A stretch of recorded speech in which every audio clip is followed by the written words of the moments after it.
bien, bonjour à toutes et à tous, salam alaikum, Azoula Flaoun, vous qui nous rejoignez sur ce plateau qui venait d'Algérie, du Maroc ou de Tunisie. Nous sommes très heureux de vous recevoir. Bonjour Fatima, salam alaikum. Bonjour Saïd, je suis très contente de te retrouver. Moi aussi, je suis vraiment très heureux. Et puis en plus, tu es très très belle comme ça en bleu, on dirait une schtroumpfette. Alors de quoi on va parler aujourd'hui Saïd ? Alors nous recevons quelqu'un de très important qui va nous partager un thème particulier sur le jeûne. Alors, qu'est-ce que c'est que le jeûne ? Peut-être que c'est cette privation, alors ce temps qu'on passe avec Dieu, mais en tout cas, ça sera développé par Noura. Mais avant cela, on va accueillir un slammer, un poète des temps modernes. Il est vraiment bien. Kevin, si tu veux bien venir parmi nous. Bonjour Kevin, salam alaikum, Azoula Flaoun. Ça fait vraiment plaisir de recevoir un grand blond aux yeux bleus comme toi. Et puis apparemment, tu es arrivé avec une très belle équipe ici. Oui, je suis arrivé avec la jolie chanteuse Cassandra Portin. Et là, il y a Bob Marley. Pardon, c'est pas Bob Marley, pardon. Non, c'est mon ami Déo, un grand pianiste. D'accord, Déo. En tout cas, tout le plateau est à vous. On leur laisse toute la place. Merci. Bien, merci beaucoup. Amis de macasba.net, le gospel n'est pas seulement un style de musique, mais le gospel est avant tout un message. Plus qu'un message, le gospel, c'est une bonne nouvelle.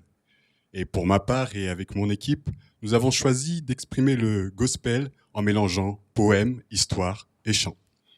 Et avec cette interprétation, j'aimerais vraiment vous encourager en vous disant de ne jamais douter, même quand les circonstances ne sont pas favorables.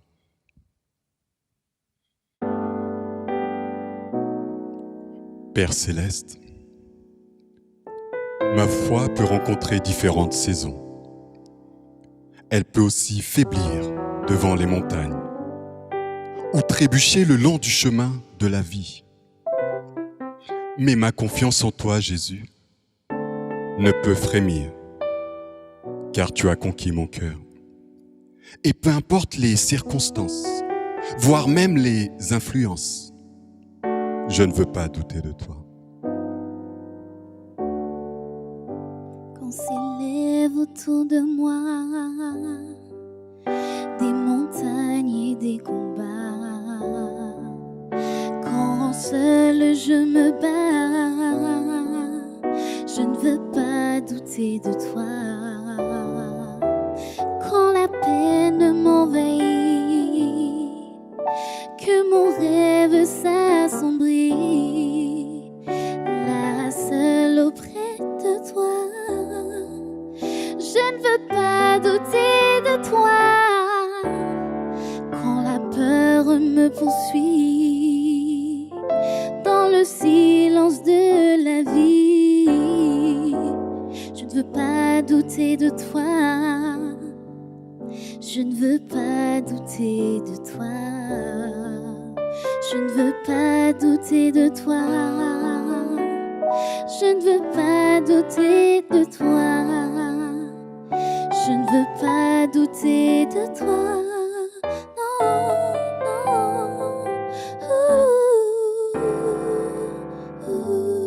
Il y a des choses que tu regrettes et d'autres que tu espères tant. Mais ne t'en fais pas, c'est humain de vouloir remonter le temps pour guérir un instant. Il se peut que tu sois dans le désarroi, même dans le palais d'un roi. Et malgré tout le confort, ton cœur rêve de réconfort. Mais ne t'en fais pas, mon ami. C'est humain de se sentir délaissé. Je ne sais comment ton sourire a disparu, sûrement sur la route des grands déçus. Mais ne t'en fais pas, c'est humain de pleurer. Mon ami, l'été est fini, l'automne arrive. Tu dois accepter de mourir à toi-même. Mais ne t'en fais pas, le printemps sera là et tu renaîtras de tes cendres. Oui, le printemps viendra et tu renaîtras. C'est difficile, je le sais bien. Seulement, nous portons un trésor dans nos cœurs. Et afin que toute la gloire soit attribuée à Dieu et non pas à nous. Nous sommes peut-être accablés, abusés ou persécutés, mais jamais, au grand jamais, abandonnés. Alors je t'en prie, mon ami, oui, je t'en supplie, espère encore. Oui, espère encore. Je ne veux pas douter de toi. Je ne veux pas douter de toi. Je ne veux pas douter de toi. Je ne veux pas douter de toi. Non, non.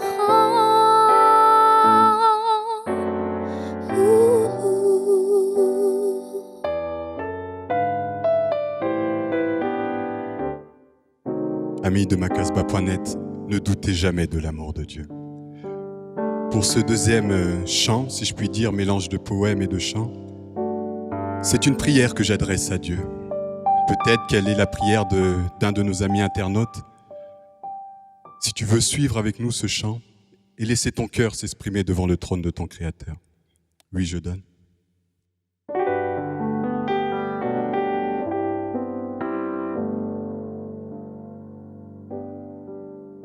Oui, je donne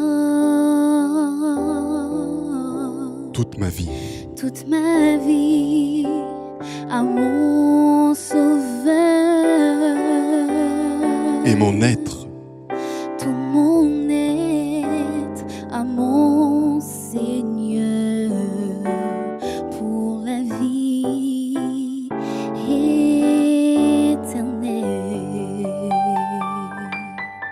je désire Je désire ton esprit infiniment. ton amour, Seigneur, ton amour. Ton amour à chaque instant. Prends ma main, je t'en prie.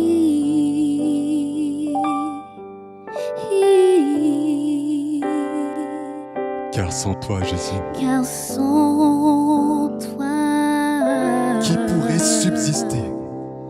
Qui pourrait subsister? J'ai compris ma liberté. Conduis-moi près de toi.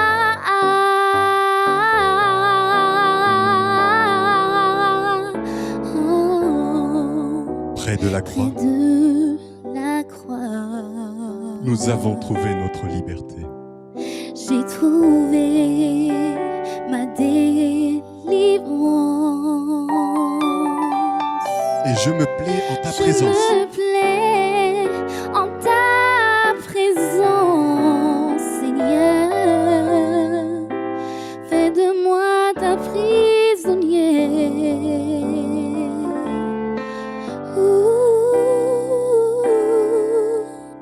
Ta prisonnière. Ne soyez pas choqués quand je dis fais de moi ton prisonnier. Fais de moi ta prisonnière.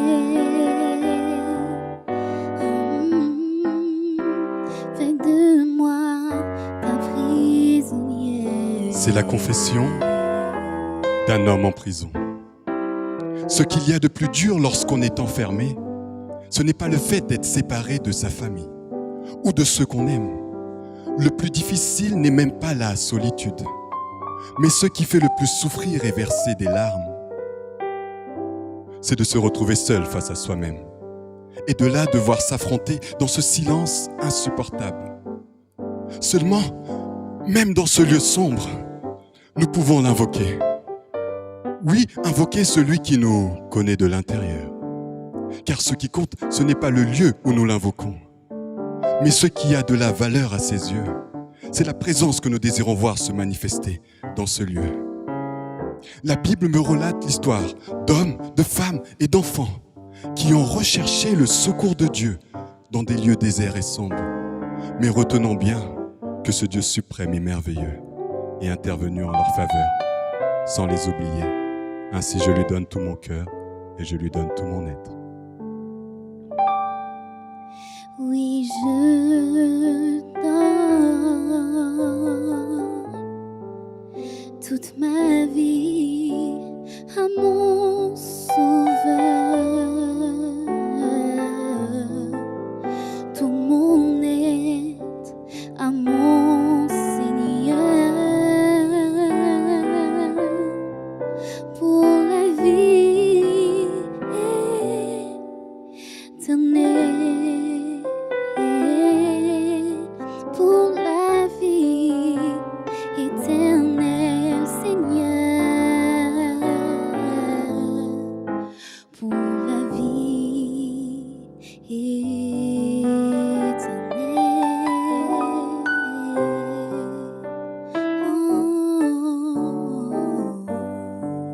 Que Dieu vous bénisse.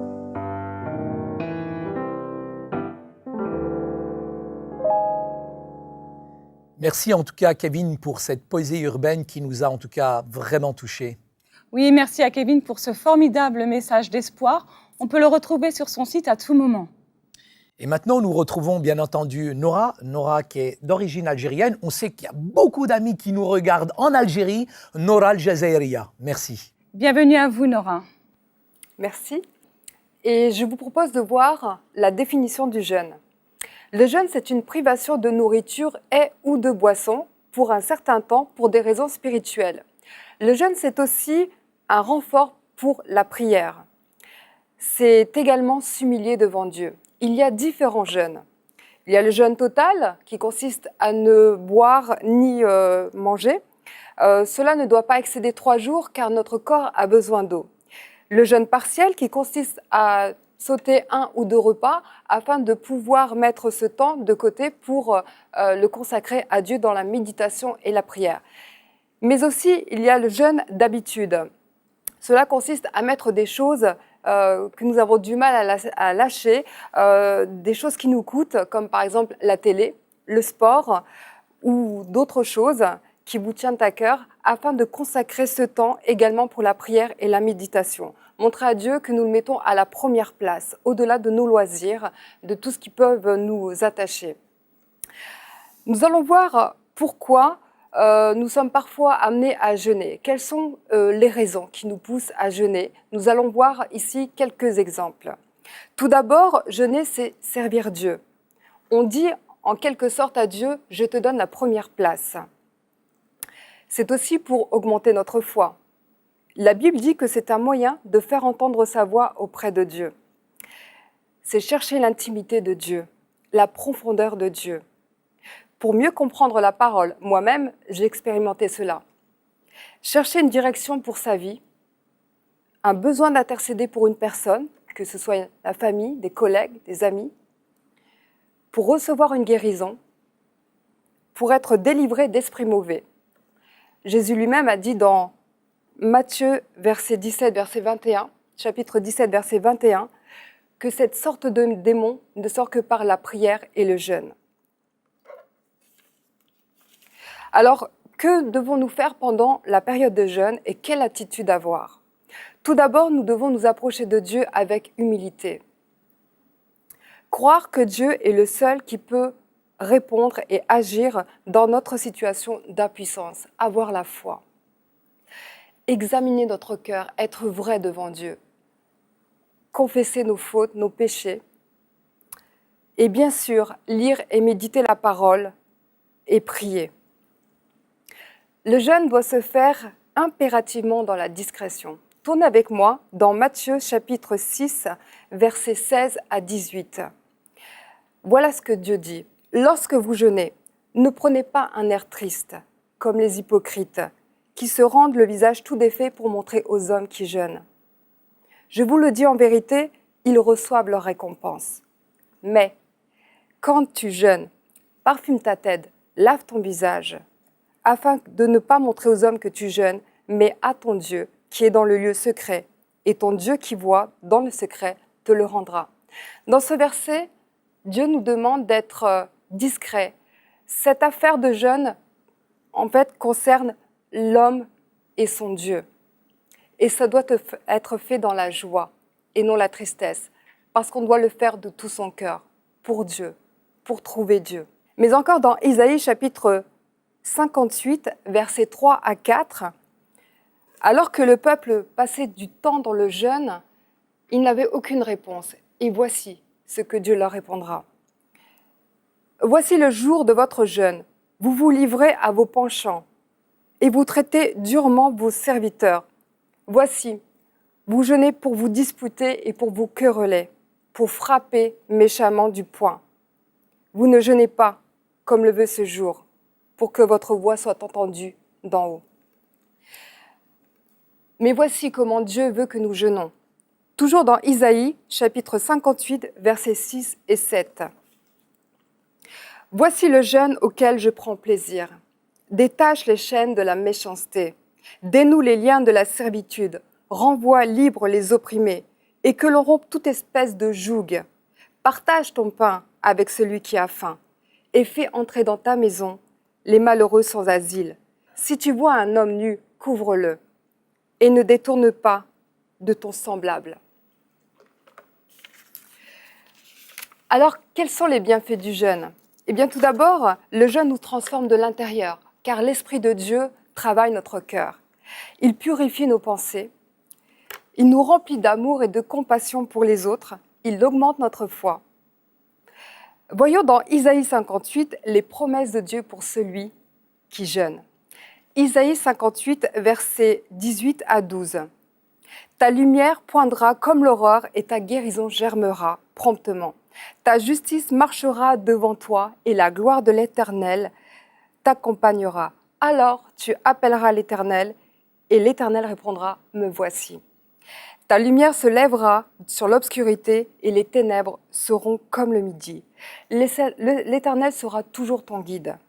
Il rassasiera ton âme dans les lieux arides et il redonnera de la vigueur à tes membres. Tu seras comme un jardin arrosé, comme une source dont les eaux ne tarissent pas. Beaucoup de personnes négligent l'impact et la puissance du jeûne et de la prière. Mais je vous propose de voir ensemble, aussi bien dans l'Ancien Testament, dans le Nouveau et comme à notre époque, tous ces personnages, ces hommes et ces femmes de foi qui ont jeûné et qui ont changé le cours de l'histoire. Moïse a jeûné pendant 40 jours et 40 nuits devant Dieu lorsqu'il reçut les tables de la loi. Esdras a jeûné et prié pour la protection du peuple lors de leur retour vers Jérusalem. Néhémie, qui devant la destruction du mur de Jérusalem que son peuple n'avait toujours pas reconstruit, pleura et jeûna devant l'Éternel. Et Dieu toucha le cœur du roi et il permit à Néhémie de retourner à Jérusalem afin de bâtir le mur de Jérusalem. Jonas, qui avait déclaré la sentence de Dieu sur Ninive, qui était la destruction complète de cette région, le peuple a pris cela au sérieux et ils ont fait un jeûne de repentance. Ils se sont humiliés et Dieu a annulé sa sentence. Esther, qui a jeûné 3 jours et 3 nuits avec le peuple, parce que le peuple était voué à la destruction, à l'extermination, et le Seigneur a touché le cœur du roi, et ils ont eu la victoire. La situation a été renversée en faveur des Juifs. Jésus lui-même a commencé son ministère par le jeûne et la prière, où il a été tenté pendant 40 jours et 40 nuits par le diable. Il l'a tenté en toutes choses, mais Jésus a résisté et l'ennemi a fui. Les disciples de Jésus eux-mêmes ont jeûné et l'Esprit de Dieu leur a révélé de mettre Paul et Barnabas à part pour son œuvre. Et nous connaissons l'impact de Paul et Barnabas dans leur mission. John Knox, cet Écossais qui se tenait debout pour ses principes contre la reine Stuart, il n'avait pas peur de se positionner, de défier les autorités du pays pour faire entendre ses valeurs. La reine Stuart elle-même a déclaré avoir plus peur des prières de John Knox qu'une armée de 10 000 soldats. Martin Luther King, qui a milité pour la paix, la pauvreté et les droits des Afro-Américains, il a eu un impact au niveau politique. Des lois ont été promues en faveur des Afro-Américains. Il reçut le prix Nobel de la paix, la médaille présidentielle de la liberté, la médaille d'or du Congrès, le prix des droits de l'homme.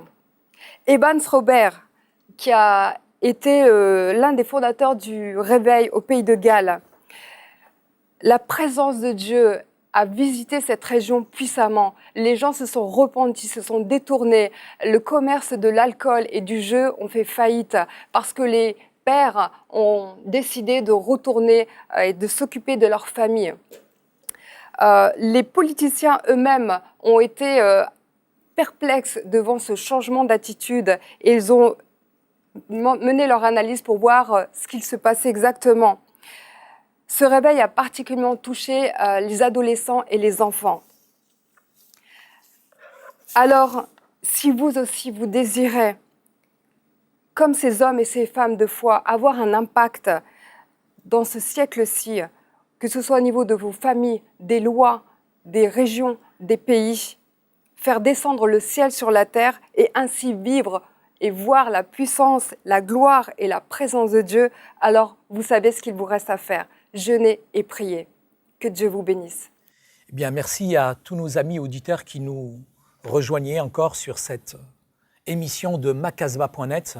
Nous voulons en tout cas vraiment vous bénir et vraiment pouvoir prier pour vous. Merci aussi à Nora pour ce thème du jeûne qui nous donne en tout cas un éclairage sur cette question en tout cas. Et je prie véritablement qu'on puisse rentrer dans cette dynamique vraiment de prière, mais aussi de jeûne. C'est pas tellement, je dirais, la privation en elle-même, mais c'est cette relation qu'on développe à travers le jeûne. Merci encore pour ce bon message, Nora. Oui, c'est vrai. Je tiens aussi à te remercier, Nora, parce que tu m'as vraiment donné envie de jeûner davantage. Quand je vois les obstacles que certains ont pu traverser au travers du jeûne, je vous encourage vraiment à faire la même chose. Alors on laisse maintenant toute la place à DJ Smooth LS. Merci.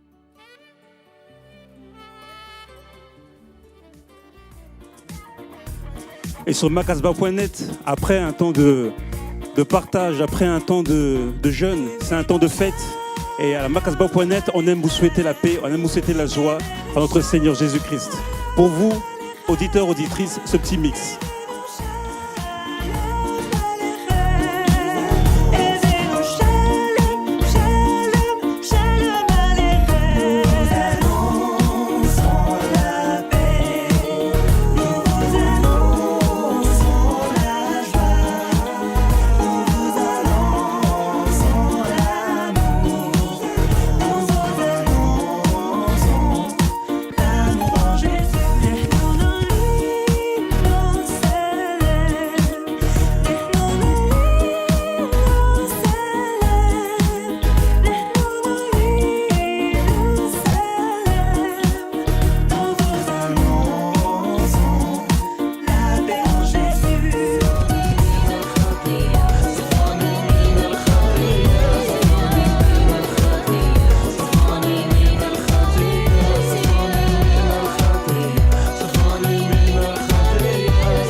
macasbah.net. Macasbah. Que tu viennes d'ici ou d'un pays loin là-bas, à Paris, Cuba, New York ou Japa, Tokyo, Londres, Alger ou Rabat, il y a toujours une place pour toi à la Casbah. Que tu sois dit dans son bête, entier là-bas, tu es le bienvenu à la Casbah de la France d'en haut, ou bien celle d'en bas. Nous sommes tous égaux à la Casbah, comme le prince Ali qui arrive à Rabat. Tu es comme un roi à la Casbah, comme la caméra au trésor Alibaba. T'auras des richesses pour ta vie à la Casbah, mais donne parole du route de la Charba, pour restaurer ton âme, ton corps à la Casbah. C'est pour toi la vérité, tu le quêtes. Vite, sur macasbah.net, c'est le stress, les soucis te prennent la tête. Vite, sur macasbah.net, c'est l'amour, la joie, la foi, la fête. Au programme sur macasbah.net.